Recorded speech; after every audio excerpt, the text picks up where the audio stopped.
सब निज स्वरूप को परम रस जाने बंधु परमानंद में समय सारे पुण्य पाप एकत्व द्वार में। अब यहाँ पर 14 नंबर का छंद स्वाध्याय में चलेगा। 13 छंद इसके हो गए।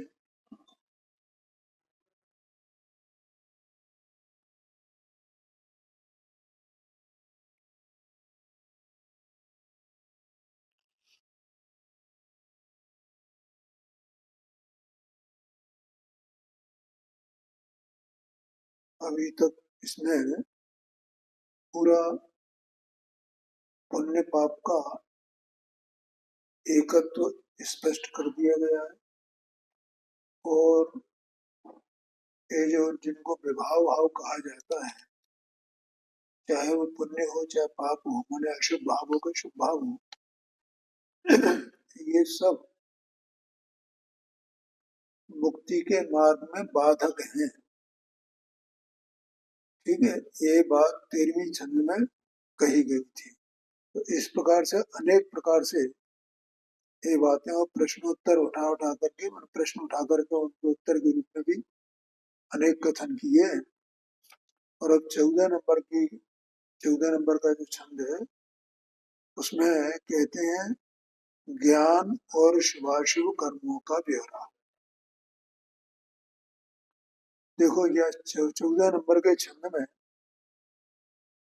ये बात आने वाली है कि जो साधक जीव है,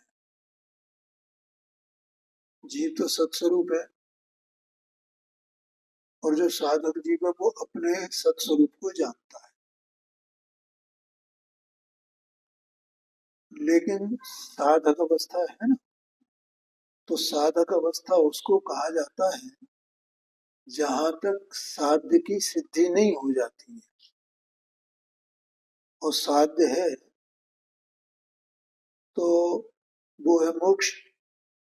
तो जहां तक मोक्ष की सिद्धि नहीं हो जाती है तहां तक साधक अवस्था है। अच्छा, मोक्ष में क्या होता है कि मोक्ष में द्रव्य कर्म, नो कर्म, भाव कर्म सबका अभाव हो जाता है, इसी का नाम मोक्ष है ना। इसका मतलब ये हुआ कि जब तक साधक अवस्था है तब तक द्रव्य कर्म भी है, नो कर्म भी है, और भाव कर्म। बोलो, समझ में आया कि नहीं आया?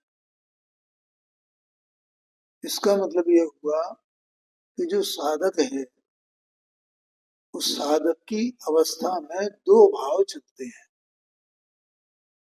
अब द्रव्य कर्म और नो कर्म तो पृथक ही है, वे तो उसके भाव है ही नहीं, लेकिन उसकी अवस्था में जड़ कर्म तो नहीं है ना, नो कर्म तो नहीं है ना, लेकिन भाव कर्म उसकी अवस्था में है, माने शुभ राग है।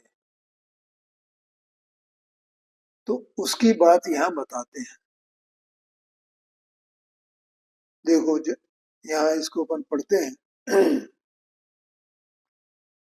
जोनो अष्ट कर्म को विनाश नाही सर्वथा, दोनों अंतरात्मा में धारा दोए भरनी, एक ज्ञान धारा एक शुभाशुभ कर्म धारा, दोहों की प्रकृति न्यारी न्यारी न्यारी धरनी, इतनो विशेष जो कर्म धारा बंध रूप, पराधीन सकत विविध बंध करनी, ज्ञान धारा मुख रूप मोख की करण हार, दोख की हरण हार भो समुद्र तर। ठीक है, क्या कहते हैं? जोनो अष्ट कर्म को विनाश नाही सर्वथा, आठों कर्मों का जब तक नाश नहीं हो जाता है दोनों अंतरात्मा में धारा दोए भरनी, आत्मा के अंतरंग में दो धाराएं वर्तती हैं। आत्मा सत्स्वरूप वस्तु है ना, तो जो आत्मा स्वयं अपने पुरुषार्थ से साधक हुआ है, तो उसके अंतरंग में दो धाराएं वर्तती हैं। ठीक है, क्योंकि उसका नाश तो मोक्ष, उसका नाश होने पर ही मोक्ष होता है। जब तक नाश नहीं होता तब तक साधक है।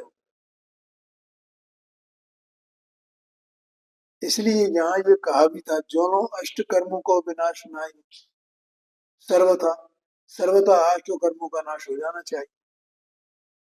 इसका मतलब अरहंत अवस्था भी कथनचित साधक अवस्था में ही मानी है। जोनो अष्ट कर्मों को विनाश नाई सर्वथा। ठीक है, हाँ जी। हालांकि वहां विभाव भाव नहीं है, लेकिन द्रव्य कर्म का तो अस्तित्व है ही है ना, नो कर्म का भी अस्तित्व है ना।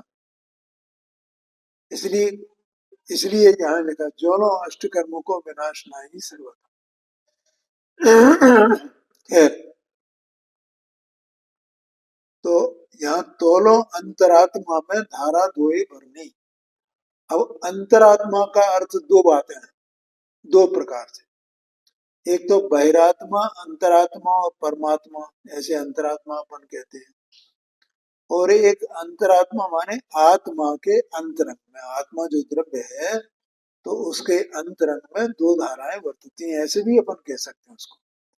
और बहिरात्मा, अंतरात्मा, परमात्मा की अपेक्षा से वो अंतरात्मा है, माने साधक है। एक ज्ञान धारा, एक शुभाशुभ कर्म धारा। देखो, ये चौथे गुण स्थान से प्रारंभ है। साधक अवस्था कहाँ से प्रारंभ होती है? जीव जहाँ सम्यक दर्शन, सम्यक ज्ञान जब प्राप्त कर लेता है वेद विज्ञान के बल से और तत्वों के निर्णय के बल से, तो आत्मानुभव करता है। ठीक है, पहले तत्व निर्णय करेगा आगम के अनुसार, और फिर भेद ज्ञान करेगा और आत्मानुभव करेगा। तो आत्मानुभव होने पर सम्यक दर्शन ज्ञान हुआ। ठीक है, वहां स्वरूपाचरण चारित्र का उदय भी है, लेकिन वो चारित्र जुगनों की चमक जैसी है। चारित्र की चमक कैसी है? वो जुगनू जैसी है। तो इसलिए वो तो उसके कोई अस्तित्व जैसा दिखाई नहीं देता है। ठीक है, तो अब वो चौथे गुण स्थान वर्ती जो जीव है, साधक है, वो तो असंयमी है। तो असंयमी है तो वहां शिवाशुभ धारा दोनों है ना। हाँ जी। और फिर जब पंचम गुण स्थान हुआ उसको, तो वहां भी संयम और असंयम दोनों है। इसका मतलब शुभाशुभ कर्म धारा वहां भी है। ठीक है, फिर मुनि दशा हुई, तो मुनि दशा हुई तो वहां अशुभ कर्म की धारा तो नहीं है, लेकिन शुभ कर्म की धारा तो है। शुभ कर्म माने शुभ राग। पहले शुभाशुभ कहा तो शुभाशुभ राग, ऐसा समझना। एक ज्ञान धारा, एक शुभाशुभ कर्म धारा, दोनों की प्रकृति न्यारी। दोनों का जो स्वभाव है वो न्यारा न्यारा है। ठीक है ना, क्यों? आगे खुद ही कहेंगे उसमें कि जो कर्म धारा है वो तो बंध का कारण है, ये उसका स्वभाव है। ठीक है, और वो दुख रूप है, बंध का कारण है। और वो धारा कैसी है? आकुलता में है, दुख रूप है वो धारा, जीव को दुख उत्पन्न करती है। और जो ज्ञान धारा है वो जीव को सुख रूप उत्पन्न करती है, और वो मोक्ष का कारण है। वो बंध का कारण नहीं है, संसार का कारण है, ऐसा कहते हैं। तो एक ज्ञान धारा, एक शुभाशुभ कर्म धारा, दोनों की प्रकृति न्यारी, न्यारी न्यारी धर्मी। धरणी माने उसका आधार। क्या कहा? धरणी माने क्या समझना? किसके आधार से है? जो शुभाशुभ कर्म धारा है,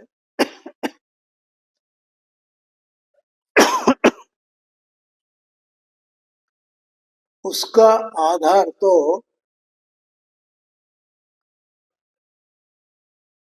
कर्म, चारित्र भुवनी कर्म जो अभी बैठा है, उसका जो उदय है, वो उसका आधार है। ठीक है, उसका उसका उदय उसका आधार। और जो ज्ञान धारा है, उसका आधार अपना निःशुद्धात्म तत्व है। इसलिए दोनों की धरनी, धरनी कहो, धरती कहो, आधार कहो, न्यारे न्यारे। इतनो विशेष जो कर्म धारा बंध रूप। अब उनमें भिन्नता क्या है? ये कर्म धारा तो बंध रूप है, बंद होता रहता है उसको, और इसलिए उस बंद का, जो बंद होता है ना, तो बंद का नाश कैसे होता है? बंद भी होता रहता है। कि जब वो श्रेणियां आरोहण के काल में क्षुभक श्रेणी मारता है, तब शुक्ल ध्यान जहां होता है,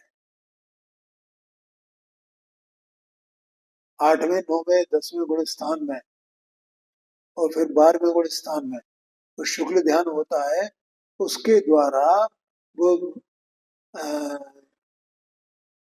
जो घातीय कर्म है, उनका नाश करता है, उनकी निर्जरा हो जाती है। जब उनकी निर्जरा हो गई, तो अब उस जिसके उनके कारण से ही तो कर्मधारा थी, तो कर्मधारा का नाश हो गया। आगे समझ में? ऐसे वो उसका नाश करता है। लेकिन जब तक वो है, तब तक बंध का कारण तो है।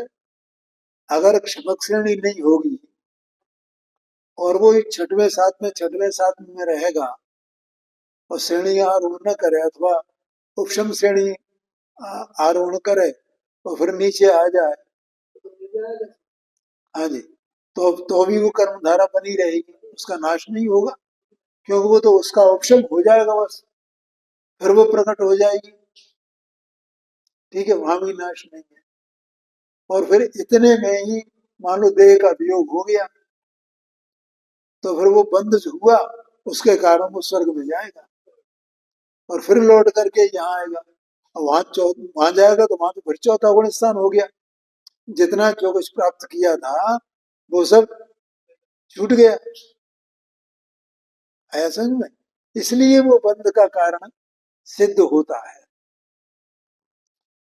इतनो विशेष जो कर्म धारा बंध रूप, और दूसरा पराधीन सकत विविध बंध करनी, कि आत्मा की जो शक्ति है, वो पराधीन है वहां। समझ गए ना? माने उसे आत्मा की अशक्तता है ना, चारित्र की अशक्तता है ना, कमजोरी है ना, कि वो अपने स्वरूप में नहीं बैठ पा रहा। तो इसलिए वो अपने स्वरूप से छूट करके, और वो बार बार पर की अधीनता में आता है, कर्म के उदय की अधीनता में होकर के, और वो शुभ भाव रूप परिणमित होता है। पराधीन सकते विविध बंध करने, विभिन्न प्रकार का बंध वहां होता है।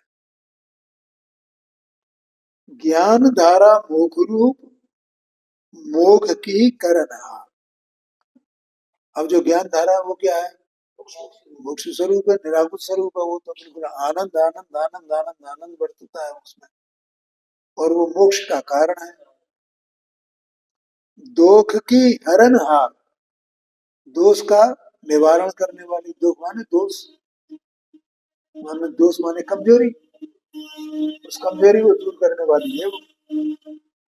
और भव समुद्र तरनी, इस संसार समुद्र को पार करने में वो नाव की तरह है, यह समझिए। देखिए अर्थ है यहाँ पर,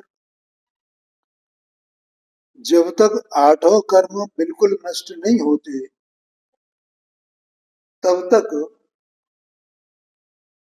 सम्यक दृष्टि में माने सम्यक दृष्टि जीव में ज्ञान धारा और शुभाशुभ कर्म धारा दोनों बरतती हैं। ठीक है, देखो वो सत्स्वरूप वस्तु है, वो ध्यान रखना है, उसमें दोनों धाराएं अपनी योग्यता से चल रही।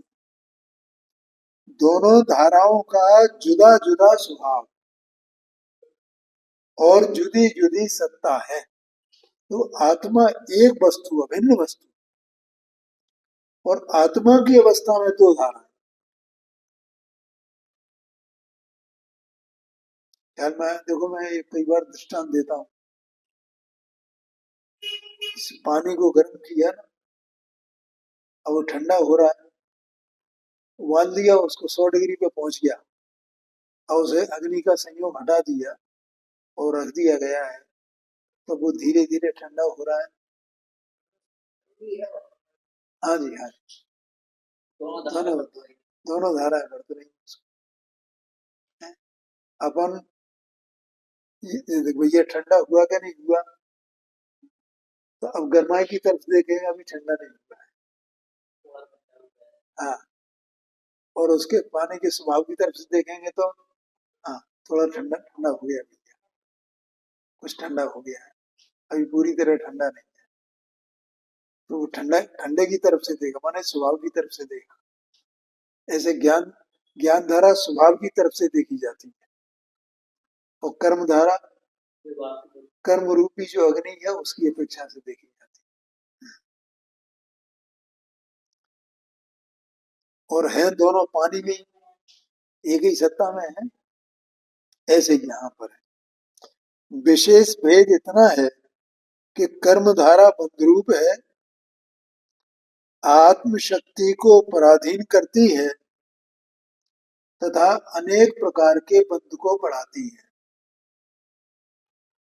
और ज्ञान धारा मोक्ष स्वरूप है, मोक्ष की दाता है, दोषों को माने कमजोरियों को हटाती है तथा संसार सागर से तारने के लिए नौका के समान है। अब यहाँ 15 नंबर का छंद है, यथा योग्य कर्म और ज्ञान से मोक्ष है। देखो, पहले कहा दोनों अलग अलग है, एक बंध को बढ़ाने वाली है धारा, और एक मोक्ष की दाता है। अब यहाँ एक बात पंडित जी साहब कह रहे हैं कि यथा योग्य कर्म और ज्ञान से मोक्ष है। असल में यहाँ पे क्या है, वहां जो पहले कहा गया वो निश्चय की बात है, निश्चय से ऐसा ही है ना। अब यहाँ व्यवहार और निश्चय दोनों की बात करते हैं।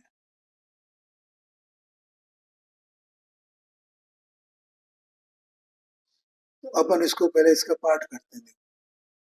समुझे न ज्ञान कहे कर्म किए सम्मुख, ऐसे जीव विकल मिथ्यात्व की गहन में। ज्ञान पक्ष गहे कहे आत्मा अबंध सदा, भरत है सो छंद देव उड़े है चहल में। जथा जोग कर्म कर पे ममता न धरे, रहे सावधान ज्ञान ध्यान की टहल में। ते भव सागर के ऊपर तर जीव, जिनको निवास स्यादवाद के महल में। आ गया स्यादवाद का महल।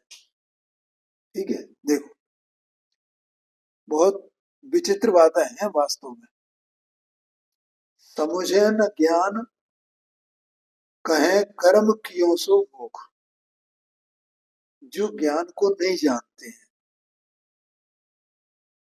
ज्ञान के स्वरूप को ज्ञान माने आत्मा का स्वरूप, आत्मा का स्वरूप क्या है, कैसा है, मोक्ष मार्ग क्या है, ये कुछ नहीं जानते हैं। ठीक है, यथार्थ में सम्यक दर्शन का क्या स्वरूप है, सम्यक ज्ञान क्या क्या स्वरूप है, किसके आश्रय से होता है, ज्ञान धारा क्या चीज है, इसको जो नहीं जानते हैं तो वे क्या मानते हैं कि भैया कुछ करेंगे तो कुछ होगा, इसलिए उनको करनी ही मुख्य रहती है और ज्ञान उनको मुख्य है ही नहीं। ज्ञान के महत्व को वे नहीं जानते। समुझे न ज्ञान कहें कर्म क्यों सो मुख, माने कर्म करने से मोक्ष होता है, कर्म करने से मोक्ष होता है। ऐसे जीव विकल मिथ्यात्व की गहन में, ऐसे जीव तो भारी मिथ्यात्व के अ, भ्रम में हैं, भारी मिथ्यात्व है उनको। ये तो एक हो गए, अब दूसरे और बताते हैं। ज्ञान पक्ष गए कहे आत्मा अबंध सदा, अब वो ज्ञान पक्ष को ग्रहण करते हैं कि आत्मा तो ज्ञान स्वरूप है और आत्मा को तो बंध होता ही नहीं है। ठीक है ना, आत्मा तो मोक्ष स्वरूप ही है, आत्मा तो मोक्ष स्वरूप ही है, बस। हाँ जी, हाँ जी, हाँ जी, हाँ जी, ठीक है। आत्मा, अब तो कुछ करना धरना तो नहीं है ना, ठीक है, कुछ नहीं करना धरना, जो आत्मा तो अबंध स्वरूप है, मोक्ष स्वरूप है, मोक्ष स्वरूप है, आत्मा को बंध होता ही नहीं है, तो मैं कुछ करना कहाँ है, हम तो शुद्ध ही है, हम तो शुद्ध ही है। तो इस तरह वो व्यवहार को बिल्कुल ताक पे रख देते हैं, वो एकदम स्वच्छंद आचरण करते हैं। ज्ञान पक्ष गहे कहे आत्मा अबंध सदा, बरते सुछंद तेऊ बूढ़े हैं चहल में, बूढ़े मानो डूब गए हैं, वे भी उसी में माने संसार की कीचड़ में वे डूब गए हैं। अब तीसरे आते हैं ये, यथा योग कर्म करें, यथा योग कर्म करें पे ममता न धरें, माने वो क्रिया तो होती है उनकी, लेकिन क्रिया में ममत्व नहीं होता है। अभी मैंने कल परसों बोला था ना कि वो होने पर भी उसकी उपेक्षा बरतती है, उससे उदासीन है।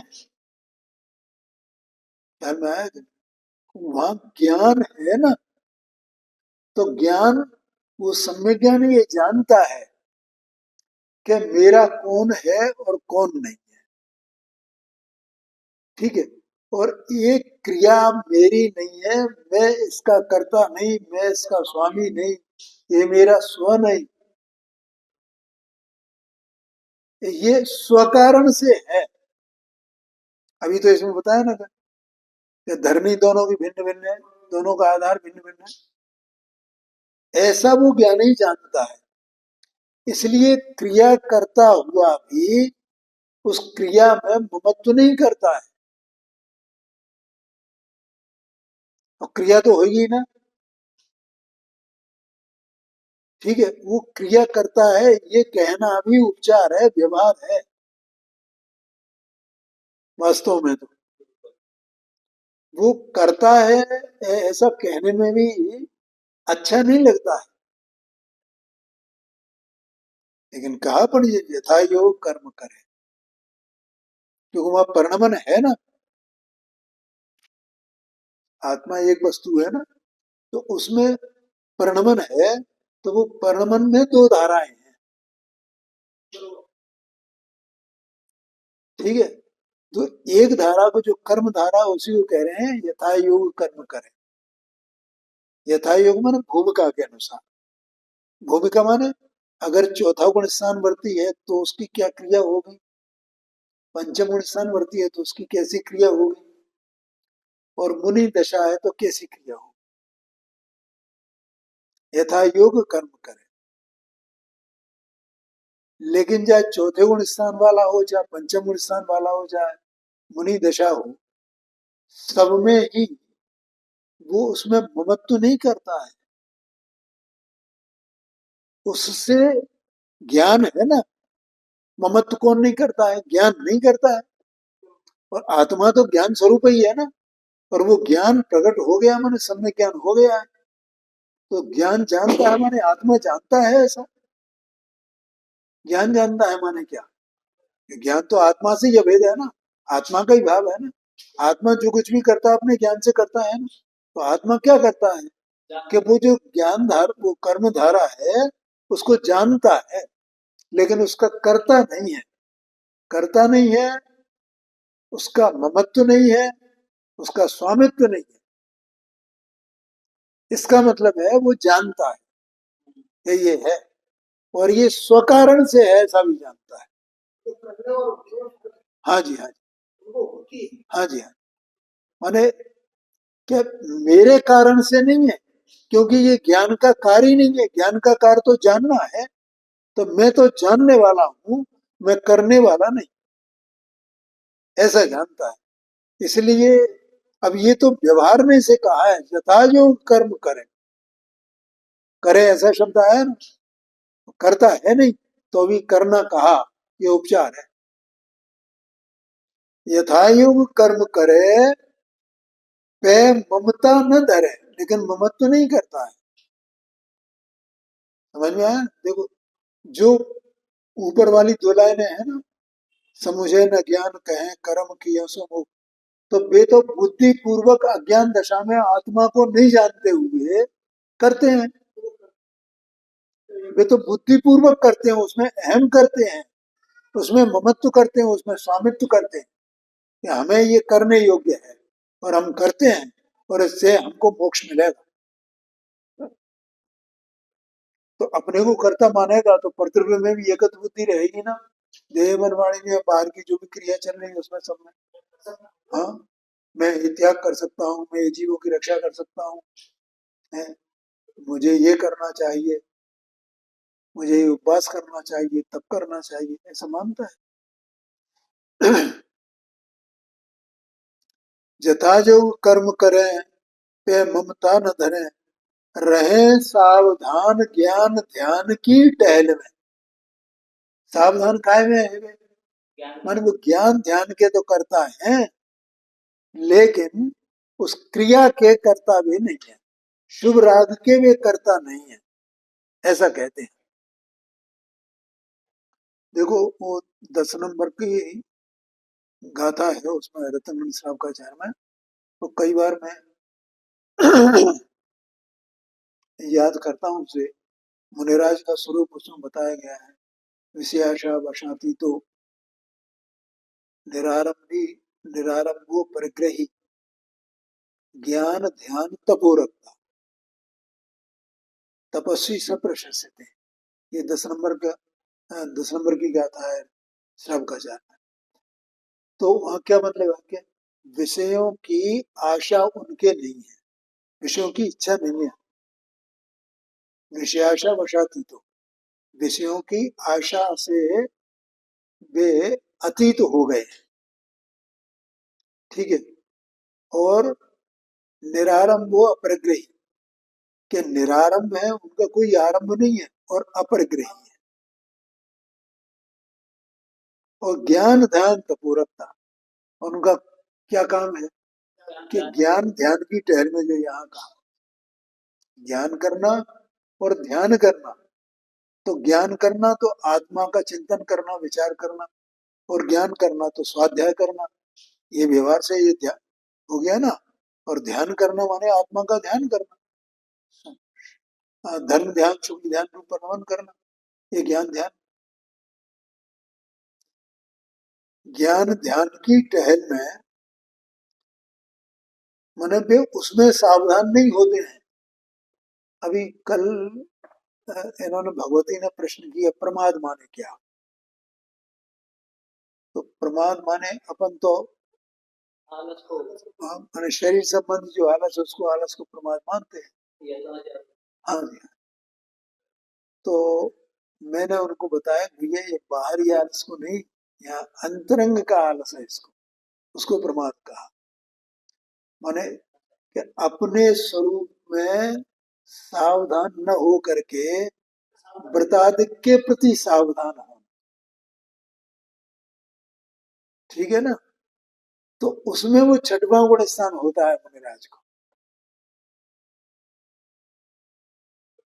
अभी जो यहाँ पे अपन ने पिछले किस्म में पढ़ा ना, कर्म के बलजोरी में और अपनी अशक्तता के कारण ऐसा होता है कि अपनी शक्ति पराधीन हो गई।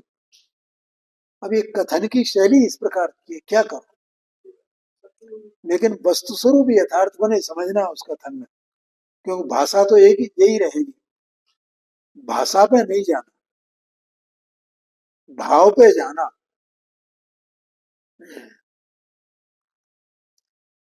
रहे सावधान ज्ञान ध्यान की टहल में, तेई भव सागर के ऊपर वह तरह जीव, वे ही इस संसार समुद्र से ऊपर उठ जाते हैं और तिर जाते हैं। ठीक है, देखो इसमें यह आया था, पहले बूढ़े हैं चहल में, ऐसा आया था ना, मानो उसमें डूबे हैं। ठीक है, अब यहाँ कहा कि तरें, देखो कोई चीज जैसे समुद्र है ना तो डूबेगी, और तिरना अलग बात है, तिरेगी तो ऊपर आ जाएगी वो, तो वो उसको तिरना कहते हैं। और नहीं तो वो अंदर डूबी हुई है, जो डूबी है वो कैसे तिर सकती है, ठीक है ना। तो जो डूबे हैं वे तो तिर नहीं सकते हैं, लेकिन जो इस मार्ग को अपनाते हैं वे तिर जाते हैं, माने वो समुद्र से ऊपर उठ जाते हैं, ऐसा। तेई भव सागर के ऊपर वह तरे जीव, जिनको निवास स्यादवाद के महल में। स्यादवाद रूपी जो महल है, अर्थात वे अनेकांत के ज्ञाता हैं, और उनकी जो करनी है वो भी अनेकांतात्मक है, स्यादवादमय है। ठीक है, क्योंकि वो जो शुभाशुभ भाव है वो भी कथनचित आत्मा का है, कथनचित आत्मा का नहीं है। ठीक है, वो भी कथनचित साधक अवस्था का कारण है, कथनचित साधक अवस्था का कारण नहीं है, इसलिए स्यादवाद है वो। बोलो ख्याल में आया कि नहीं आया, ऐसा समझना। अब आगे की चर्चा अपन कल करेंगे।